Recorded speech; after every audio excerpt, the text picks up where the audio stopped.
Hello, I'm Duncan Wells, and this is Stress-Free Motorboating.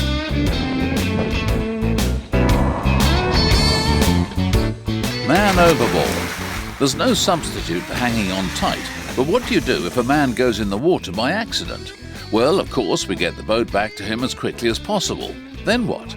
We need a strategy for how we're going to get the man back on board, and there are two parts to this. One, attaching the man to the boat, and two, your retrieval system. How exactly will you get him back on board? I always work on the principle that the man cannot help himself and that we'll have to do everything for him. Just like Nigel here, our MOB mannequin. He's absolutely hopeless. He can't even jump in. I also work on the principle that it's incredibly difficult to attach a line to a man in the water when we're on board, even if we have a bathing platform. Because it's very hard, if not impossible, to get down to him to attach a line. And so I have created MOB Lifesavers. Instead of going down to the MOB, we get him to come up to us. With a lifesaver, he has the means of his retrieval back on board stowed within his life jacket. A lifesaver is a loop of incredibly strong, highly visible yellow 3mm floating rope with a triangle formed in one end. The other end is attached with a strap hitch knot to the lifting becket in the life jacket.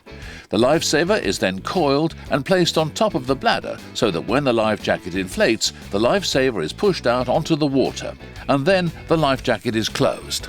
The life jacket deploys and the lifesaver floats out onto the water. The rescuer grabs the lifesaver with the boat hook, takes the lifesaver and attaches it to the boat.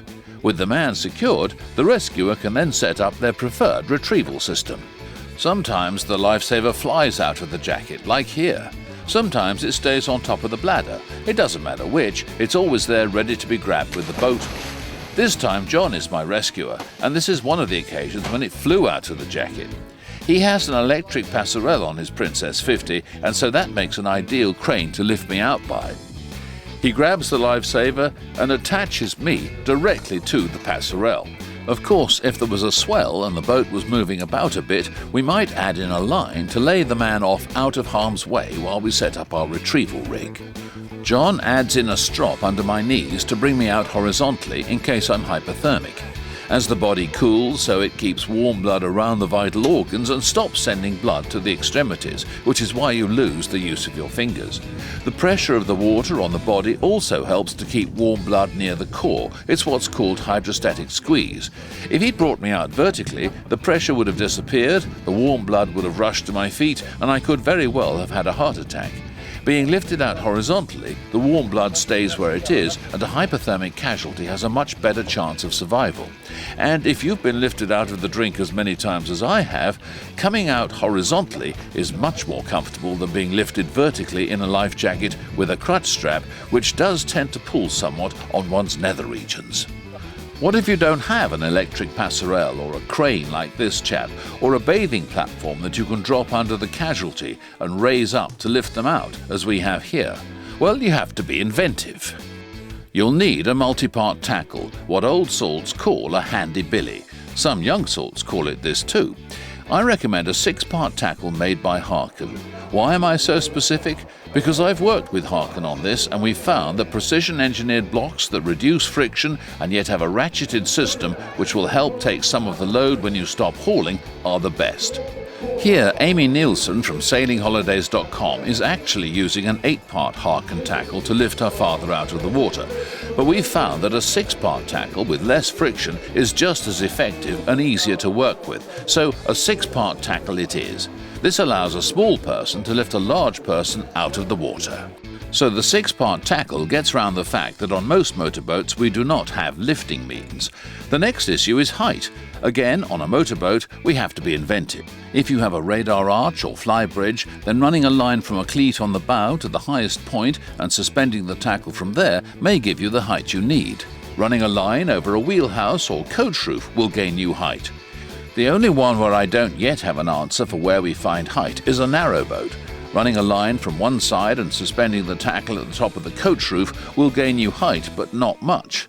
So we will have to use a different system of retrieval. Something like Sea-Safe Systems Hypo Hoist, perhaps.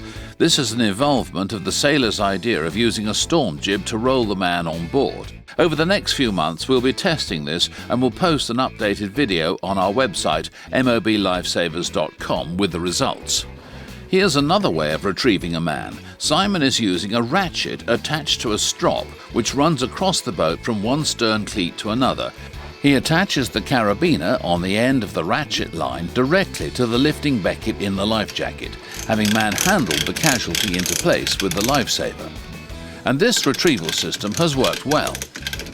It's likely to be uncomfortable for the man overboard, but if they're not conscious, I don't suppose they'll complain. None of this works, of course, if you can't get hold of the man and attach him to the boat, which is why, when it comes to getting an incapacitated or unconscious man in the water back on deck, lifesavers are the answer. Award-winning MOB Lifesavers come with the lifesaver, a handy pouch and a tag to let you know your life jacket has a lifesaver fitted.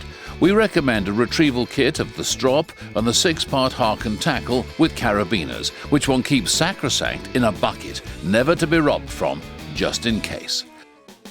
I use carabiners because you can squeeze a line onto a carabiner. We don't use snap shackles, which are difficult to manage with cold hands. For me, they have no place in MOB retrieval. And I use climbing carabiners rather than marine carabiners, which can have quite sharp ends to the gate. See that? That's very sharp and can cut your fingers or catch on a line. Here, the climbing carabiner has a gate that's easy to open and it has rounded ends. Now you might wonder why I'm not a particular fan of lifeline carabiners or safety carabiners that lock like that. It's because I find them difficult to operate one-handed. That's the only reason. There's nothing wrong with them otherwise. But the climbing carabiner is the one for me. It's much faster to work with. It has a nice, easy, soft gate, which means that we can quite easily squeeze a line onto it. Here, I'm squeezing the polyethylene handle of the lifesaver onto it. If you have a piece of line which is not firm, you just squeeze it on like this. We can also whack the carabiner onto whatever we want to attach it to, like that. Do it again? Marvellous. So with a carabiner on the end of your 6-part hark and block and tackle, you just whack it onto the handle of the lifesaver like that. You can't do that with a snap shackle. Lifesavers are available from all good chandlers or online at moblifesavers.com. A contribution from every sale goes to Hamble Lifeboat to help them build the new boathouse as a thank you for the help and support they've given Lifesavers. Lifesavers. When it comes to man overboard retrieval, lifesavers are the answer we've been looking for.